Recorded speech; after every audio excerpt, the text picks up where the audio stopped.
Hello everyone, कैसे हैं आप लोग।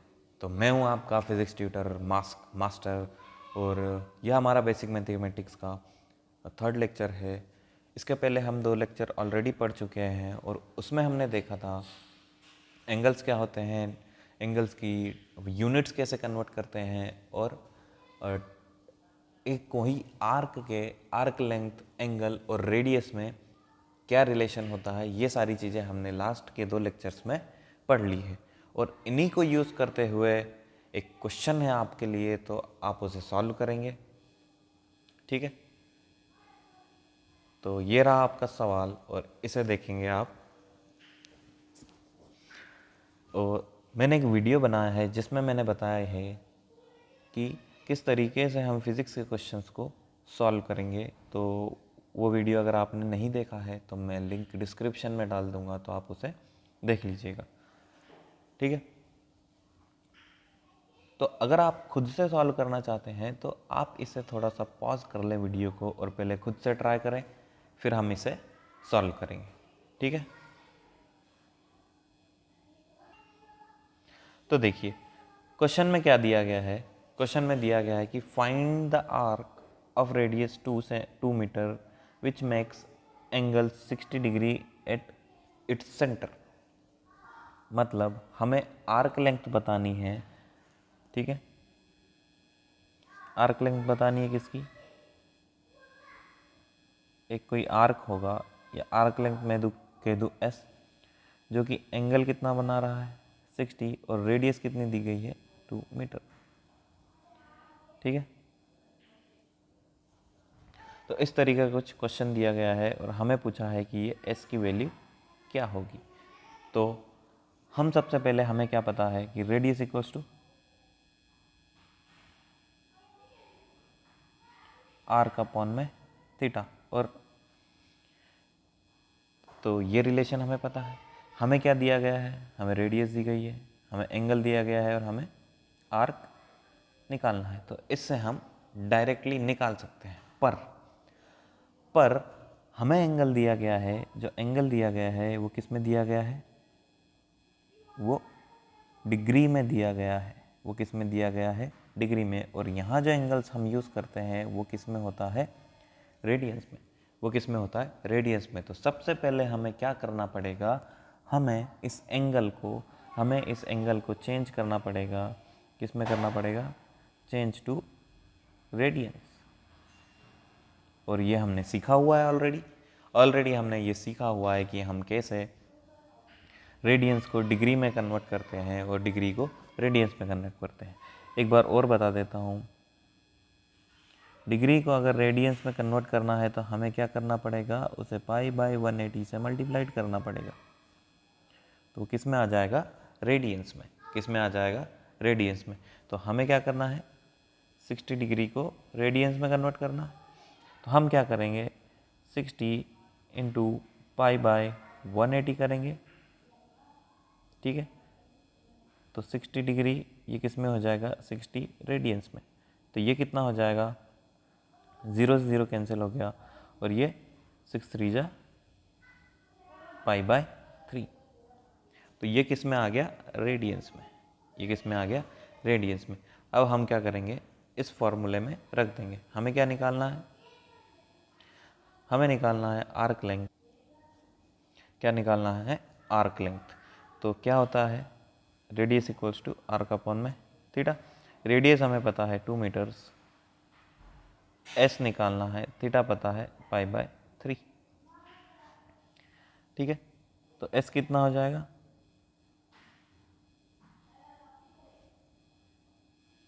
एस हो जाएगा 2 इंटू पाई बाय 3। ठीक है, तो पाई की वैल्यू क्या होती है, 2 इंटू 3.14 क्या राउंड होती है बाय 3। तो ये कितना आ जाएगा, 6.28 बाय 3। तो ये अप्रॉक्सीमेटली अगर हम इसको एस कैलकुलेट करेंगे तो ये आ जाएगा 2.09 मीटर्स अप्रॉक्स। ठीक है, तो ये टेक्निक रहेगी। देखो यहाँ पर एक बहुत ही छोटी सी चीज़ थी कि हमें इसे कन्वर्ट करना था।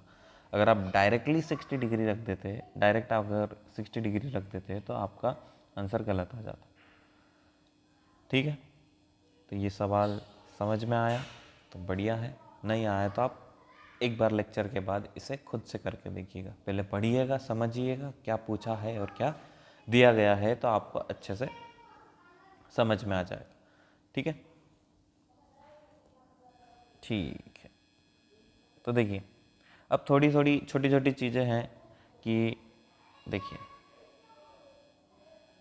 अदर यूनिट्स ऑफ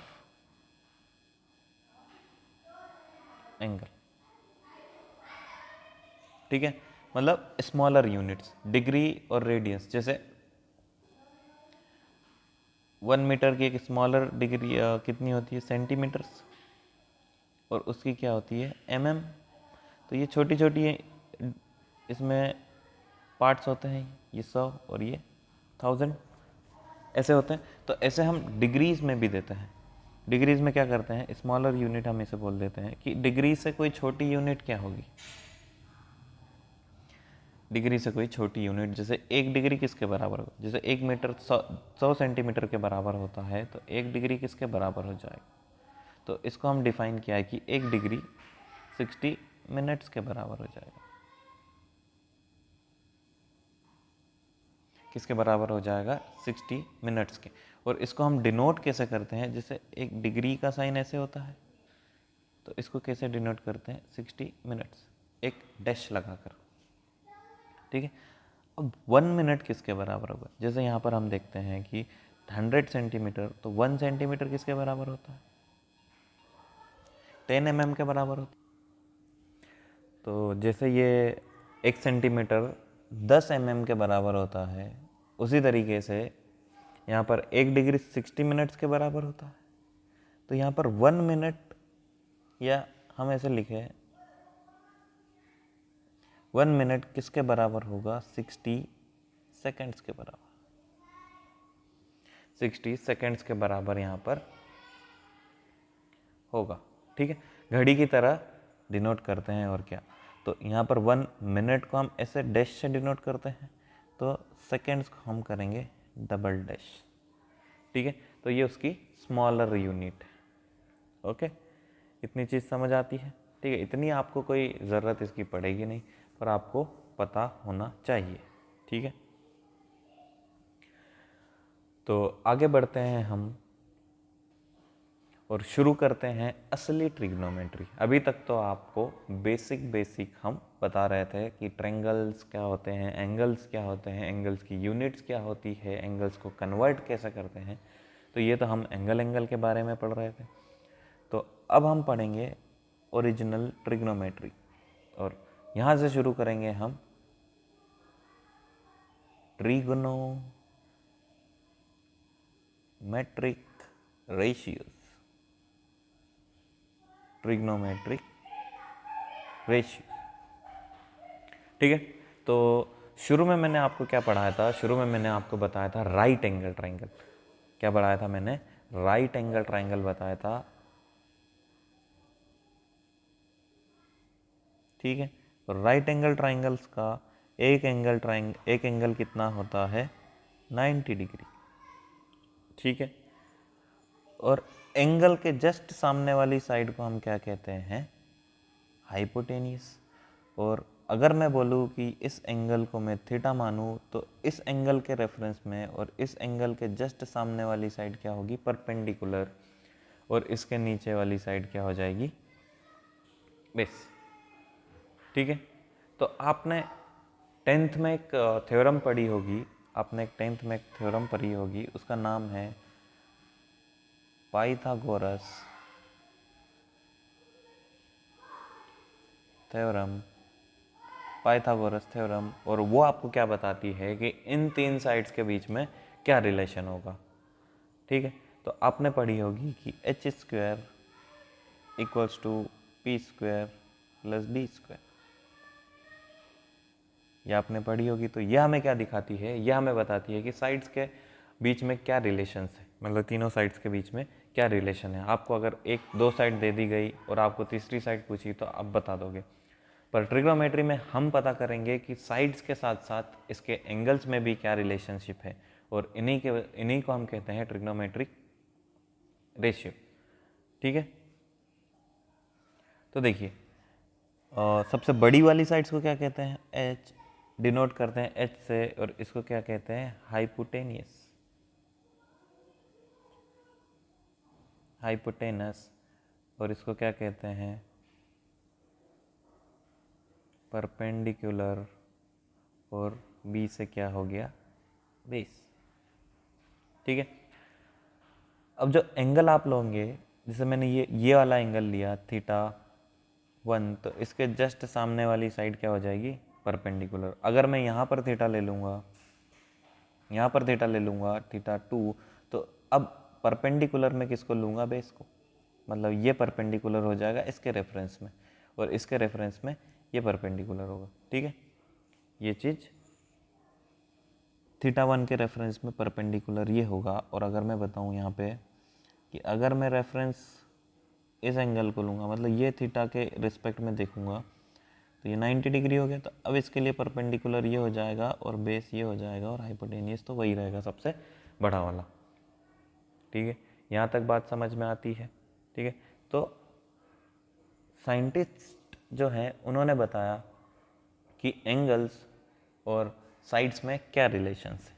ठीक है, तो यहाँ पर कुछ ऑपरेटर्स बताए गए जो आपने 10th में पढ़े होंगे, साइन, कॉस, टेन। ठीक है, साइन, कॉस, टेन, कॉट, सेक और कॉसेक। ठीक है, तो यहाँ पर इन रेशियोज़ की कुछ वैल्यूज़ दिए गए, जैसे कि अगर थीटा, थीटा, थीटा। ठीक है, तो साइन थीटा क्या हो जाएगा, परपेंडिकुलर अपॉन में हाइपोटेनियस। ठीक है, कॉस थीटा क्या हो जाएगा, बेस अपॉन में हाइपोटेनियस, और ये परपेंडिकुलर अपॉन में बेस। अब आप बोल रहे हो कि सर ऐसा क्यों लिखा है, तो ये कुछ ट्रिक बन जाती है यहाँ पर इस तरीके से, तो आपको आसानी रहेगी याद करने में। तो साइन थीटा की वैल्यू क्या हो जाएगी, देखो साइन थीटा की वैल्यू हो जाएगी यहाँ से, अगर मैं पूछूँ कि साइन थीटा कितना होगा, साइन थीटा होगा परपेंडिकुलर अपॉन में हाइपोटेनियस, और कॉस थीटा बोलेंगे कॉसेक, सॉरी कॉसेक थीटा की बात करूँ, थीटा, थीटा, थीटा, तो ये जस्ट इसका उल्टा हो जाएगा, इधर से लेंगे, साइन थीटा देखेंगे तो इधर से देखेंगे, कॉस थीटा देखेंगे तो इधर से देखेंगे, ये हो जाएगा हाइपोटेनियस अपॉन में परपेंडिकुलर। ठीक है, और इस टेबल को याद करने की ट्रिक ये है, इस टेबल को याद करने की ट्रिक ये है, पी बी, ठीक है, पंडित, या ट्रिक लिखेंगे पंडित बद्री प्रसाद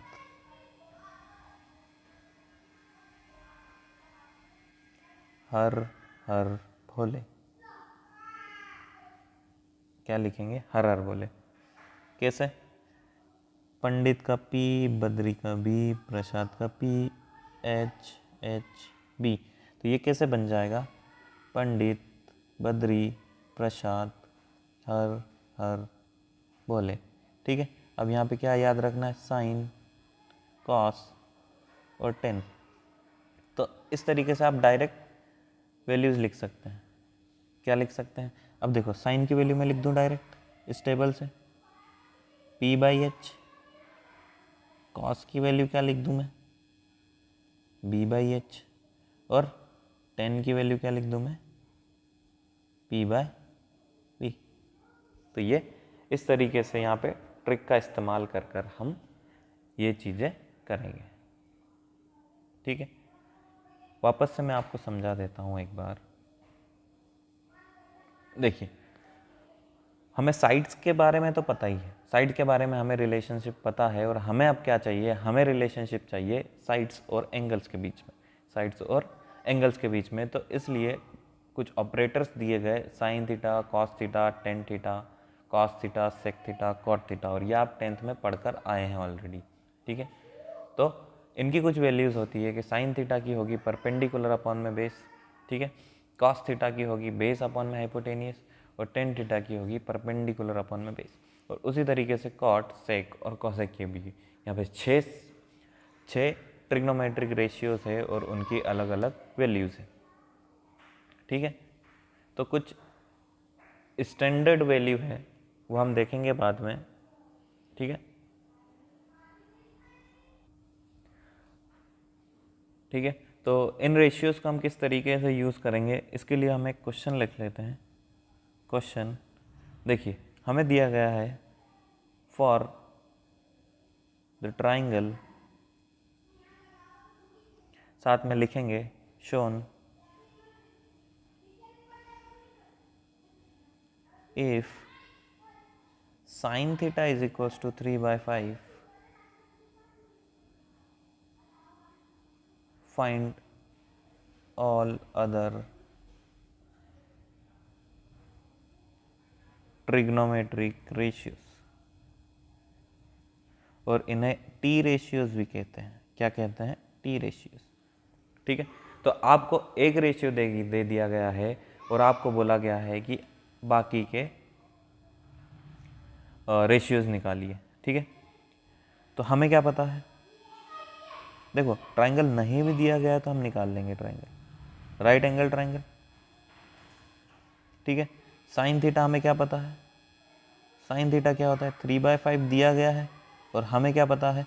साइन थीटा होता है परपेंडिकुलर अपॉन में हाइपोटेनियस। तो यहाँ से परपेंडिकुलर की वैल्यू क्या आ गई? 3, हाइपोटेनियस की वैल्यू कितनी आ गई?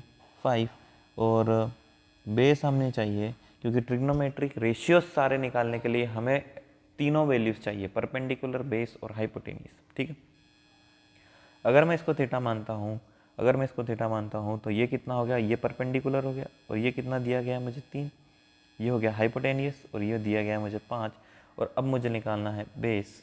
ठीक है, तो हमें पता है कि h square equals to P square plus B square, ये हमें पता है। तो हमें यहाँ पर क्या करेंगे? 5 का स्क्वायर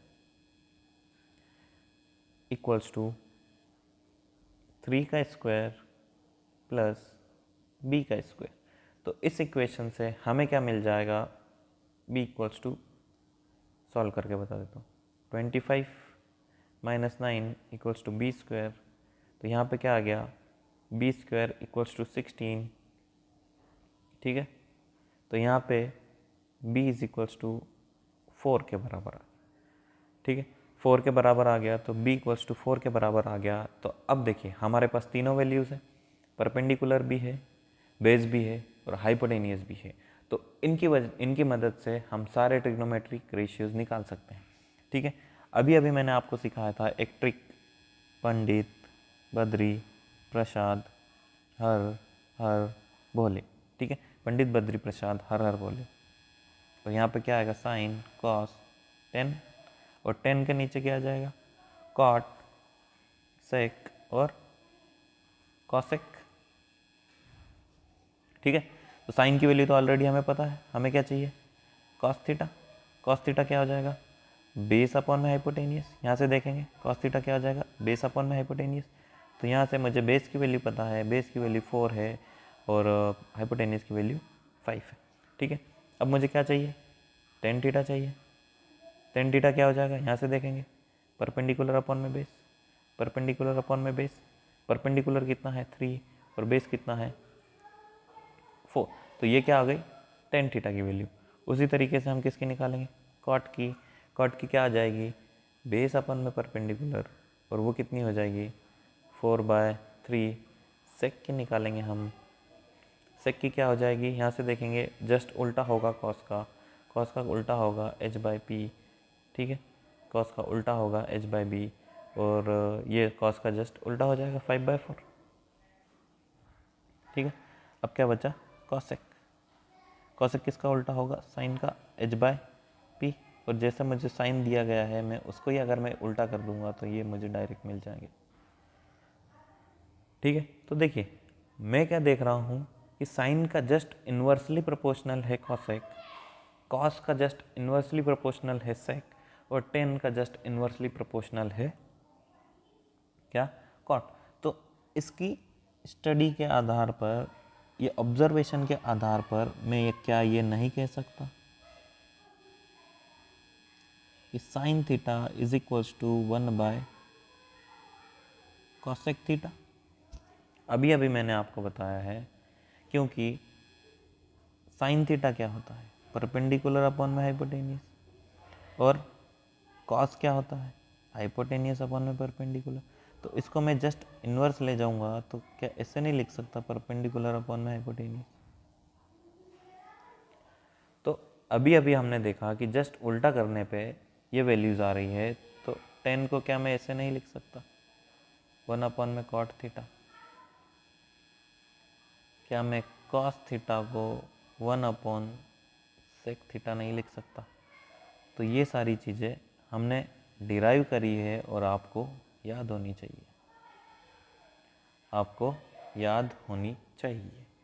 ठीक है, आसान है, कोई बहुत टफ काम नहीं है।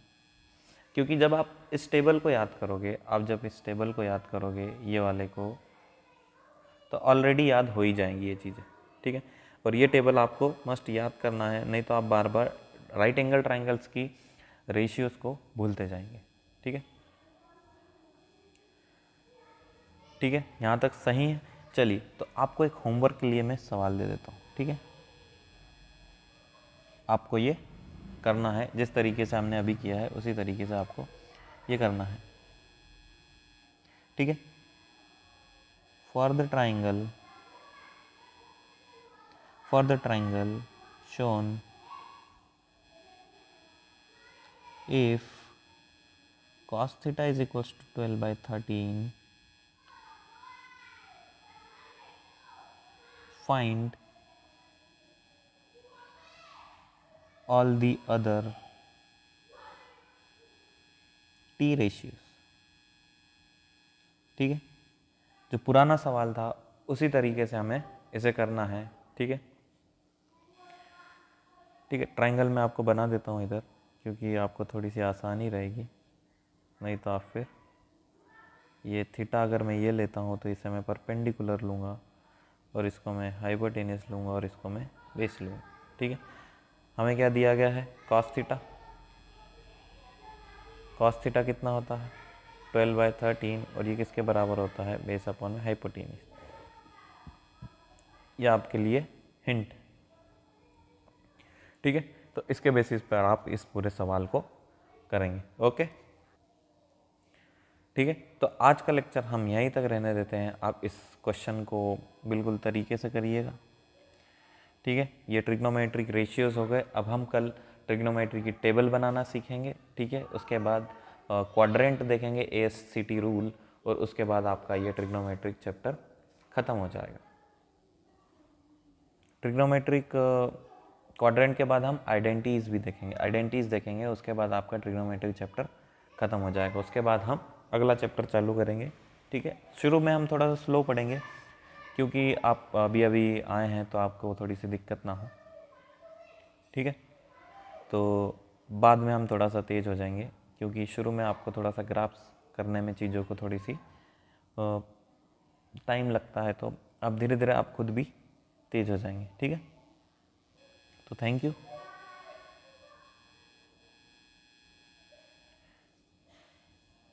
ठीक है, like, share and subscribe. Okay, thank you.